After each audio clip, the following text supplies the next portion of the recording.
इस वक्त की सबसे बड़ी खबर से करेंगे। मोदी सरकार ने बड़ा फैसला लेते हुए 1.5 साल के अंदर 10 लाख नौकरियों का ऐलान कर दिया है। जो रिक्त पद है सरकारी संस्थाओं में उन्हें भरा जाएगा। ये बड़ा फैसला लिया गया। साथियों, आज भारत में नौकरियों के निरंतर नए मौके बन रहे हैं। হ্যাঁ বন্ধুরা, তোমরা ঠিকই শুনেছো যে ভারত সরকারের তরফ থেকে অনেকগুলি পদের জন্য অফিসিয়ালি নোটিফিকেশন বেরিয়েছে, যার মধ্যে একটি হলো অঙ্গনারীর তরফ থেকে। তো বন্ধুরা, তোমরা তো বাড়িতেই বসে আছো, তোমাদের কাছে কোনো প্রকার গভর্নমেন্ট জব বা প্রাইভেট জব নেই, তাহলে আজকের ভিডিওটি তোমাদের জন্য লাভনীয় হতে চলেছে।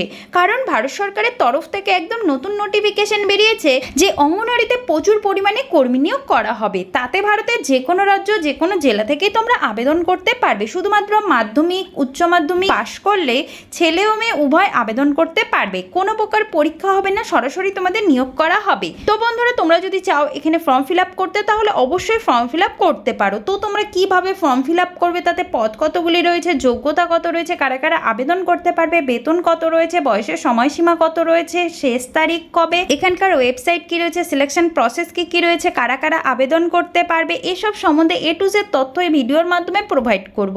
তাহলে চলো সোজা নোটিফিকেশনে চলে যাই। আর তোমাদের ভিডিওটি শুরু থেকে শেষ পর্যন্ত দেখতে হবে, কারণ আমি ভিডিও শেষে এই আবেদনের লিঙ্কটি দিয়ে দেব, যেখানে গিয়ে খুব সহজেই তোমরা আবেদন করতে পারবে এবং তোমাদের যা যা তথ্য জানার এখান থেকে জানতে পারবে। আর যারা আমার চ্যানেলটিকে এখনো পর্যন্ত সাবস্ক্রাইব করনি, তারা অবশ্যই আমার চ্যানেলটিকে সাবস্ক্রাইব করে একটি লাইক করে দেবে। তাহলে চলো সোজা নোটিফিকেশনে চলে যাই। তো আমরা অফিসিয়ালি নোটিফিকেশনে চলে এসেছি। তোমরা দেখতে পাচ্ছ অঙ্গনারী কর্মী নিয়োগ 2026। তো এটি রয়েছে অঙ্গনারীর তরফ থেকে এই রিকোয়ারমেন্টটি বেরিয়েছে। তো তোমাদের আমি আজ বলে দিচ্ছি যে ফর্ম কিভাবে ফিল আপ করবে, এখানকার ওয়েবসাইট কি রয়েছে, সিলেকশন প্রসেস কি রয়েছে, প্রয়োজনীয় ডকুমেন্টস কি লাগছে, বেতন কত রয়েছে, যোগ্যতা কত রয়েছে, কারা কারা আবেদন করতে পারবে, বয়সের সময়সীমা কত রয়েছে, শেষ তারিখ কবে, কি পদ রয়েছে, এইসব সম্বন্ধে খুব সাধারণভাবে স্টেপ বাই স্টেপ বলে দেবো, যাতে তোমাদের ফর্ম ফিল আপ করতে কোনো অসুবিধা না হয় এবং তোমরা বাড়িতে বসে তোমাদের মোবাইলের সাহায্যে ফর্মটি ফিল আপ করতে পারো। পশ্চিমবঙ্গের চাকরির প্রাপ্তিদের জন্য সুখবর, অঙ্গনারী নিয়োগ 2026 শীঘ্রই শুরু হতে চলেছে। নিয়োগকারী সংস্থা দপ্তর, এখানে দুটি দপ্তর থেকে নিয়োগ করা হচ্ছে। প্রথমটি হচ্ছে ওমেন অ্যান্ড চাইল্ড ডেভেলপমেন্ট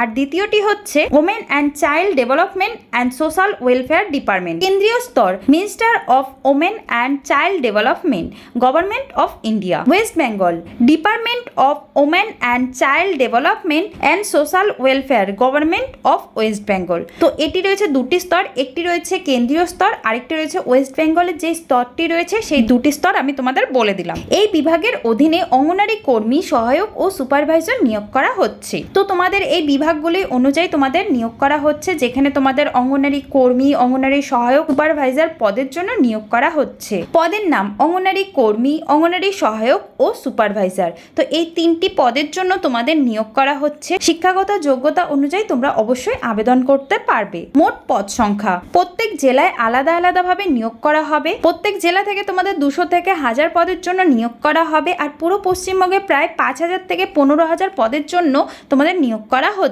শিক্ষাগত যোগ্যতা, এখানে তোমাদের পদ অনুযায়ী শিক্ষাগত যোগ্যতা কি রয়েছে সেগুলো আমি বলে দিচ্ছি। সহায়কের জন্য রয়েছে মাধ্যমিক পাস, হেল্পারের জন্য রয়েছে অষ্টম ও মাধ্যমিক পাস, আর সুপারভাইজারের জন্য রয়েছে মাধ্যমিক ও উচ্চ মাধ্যমিক পাস। তো তোমরা অবশ্যই সুপারভাইজারের জন্য যদি অ্যাপ্লাই করতে যাও তোমাদের মাধ্যমিক ও উচ্চ মাধ্যমিক পাস হতে হবে।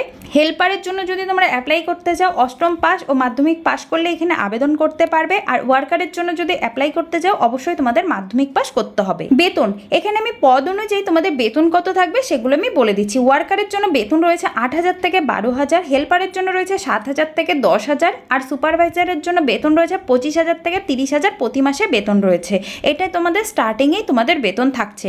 আর এই জবটি তোমাদের নিজস্ব জেলা ও এরিয়ার মধ্যেই পেয়ে যাবে। গুরুত্বপূর্ণ তারিখ, আবেদন শুরু হয়েছে 7ই আগস্ট 2026, শেষ তারিখ রয়েছে 15ই সেপ্টেম্বর 2026 পর্যন্ত। জেলা অনুযায়ী তারিখের পরিবর্তন হতে পারে। তো তোমাদের অবশ্যই তোমরা যখন আবেদন করতে যাবে তখন তোমরা দেখে নেবে অফিসিয়ালি ওয়েবসাইটে তোমাদের জেলা অনুযায়ী তোমাদের কবে আবেদন করা হচ্ছে এবং শেষ তারিখ কবে রয়েছে। অফিসিয়ালি ওয়েবসাইট, এখানে আমি দুটি ওয়েবসাইট ওয়েবসাইট দিয়ে দিয়েছি, এখান থেকে তোমাদের যা যা তথ্য জানার এবং আবেদন করার এখান থেকে আবেদন অবশ্যই করতে পারবে। আর এই পেজে ICDS এর আলাদা আলাদা নোটিফিকেশনের আপডেট নির্দেশিকা পাওয়া যায়। কিভাবে তোমরা অফিসিয়ালি ওয়েবসাইটে গিয়ে আবেদন করবে সেটি আমি বলে দিচ্ছি। অফিসিয়ালি ওয়েবসাইটটিতে যেতে হবে, তারপরে রিকোয়ারমেন্ট বা নোটিশ সেকশনটি খুলতে হবে, নিজস্ব জেলায় অবশ্যই তোমাদের নির্বাচন করতে হবে, তারপরে অনলাইনে যে ফর্মটি রয়েছে সেটি পূরণ করতে হবে, প্রয়োজনীয় ডকুমেন্টস আপলোড করতে হবে, তারপরে সবার শেষে সাবমিট করে প্রিন্ট আউট করে এক কপি নিজের কাছে রেখে দিতে হবে। তো এখানে বুঝে গেলে যে তোমাদের আবেদন কিভাবে করতে হবে। অবশ্যই তোমরা অফিসিয়ালি ওয়েবসাইটটিতে প্রথমে যাবে, তোমাদের স্টেপ বাই স্টেপ আমি এখানে বলে দিয়েছি, তো এখানে গিয়ে অবশ্যই আবেদন করতে পারবে। এখানে যেভাবে বলে দিয়েছি সেভাবে আবেদন করলে তোমরা বাড়িতে বসে খুব সহজেই আবেদনটি করে ফেলতে পারবে। গুরুত্বপূর্ণ নির্দেশ, নিয়োগের সম্পূর্ণ জেলাভিত্তিক, শুধুমাত্র সংশ্লিষ্ট এলাকার প্রার্থীরা এখানে আবেদন করতে পারবে। যেই জেলা বা রাজ্যে আবেদন হচ্ছে সেই জেলা বা রাজ্যের প্রার্থীরাই আবেদন করতে পারবে। মেরিট লিস্ট ও ইন্টারভিউর মাধ্যমে তোমাদের নির্বাচন করা হবে, কোনো প্রকার লিখিত পরীক্ষা হচ্ছে না, সম্পূর্ণ তোমাদের নাম্বারের ভিত্তিতে ও ইন্টারভিউ অনুযায়ী তোমাদের সিলেকশন করা হবে। অবশ্যই তোমাদের অফিসিয়ালি ওয়েবসাইটটি বের হওয়ার সঙ্গে সঙ্গে আবেদনটি করে নিতে হবে, দেরি করলে কিন্তু তোমরা আবেদন করতে পারবে না। তো অবশ্যই অফিসিয়ালি ওয়েবসাইটে গিয়ে আবেদনটি করে ফেলো, শেষ তারিখের আগে তোমাদের আবেদনটি করে ফেলতে হবে। তোমাদের জন্য এটি একটি দারুণ সুযোগ রয়েছে, তোমরা হাতছাড়া করো না, এটি নিজস্ব জেলার মধ্যে চাকরিটি হয়ে যাবে। এখানে কোনো প্রকার লিখিত পরীক্ষা হচ্ছে না, সম্পূর্ণই তোমাদের মেরিট লিস্ট ও ইন্টারভিউর মাধ্যমে সিলেকশন করা হচ্ছে। আর এখানে সব থেকে বড় কথা, এখানে অষ্টম পাশেই তোমরা আবেদনটি করতে পারছো। তো বন্ধুরা, আমি আশা করি তোমাদের বোঝাতে পারলাম যে কিভাবে আবেদন করতে হবে, এখানকার অফিসিয়ালি ওয়েবসাইট কি রয়েছে, সিলেকশন প্রসেস কি কি রয়েছে, কারা কারা আবেদন করতে পারবে, কতগুলি পদ রয়েছে, কোথা থেকে আবেদন করা যাবে, এসব সম্বন্ধে বলে দিলাম। তো তোমরা আশা করি বুঝতেও পেরেছো। তো আজকের ভিডিওটি এটুকুই থাকলো, আবার একটি নতুন নোটিফিকেশন নিয়ে তোমাদের সামনে চলে আসবো। ততক্ষণের জন্য জয় হিন্দ, বন্দে মাতরম।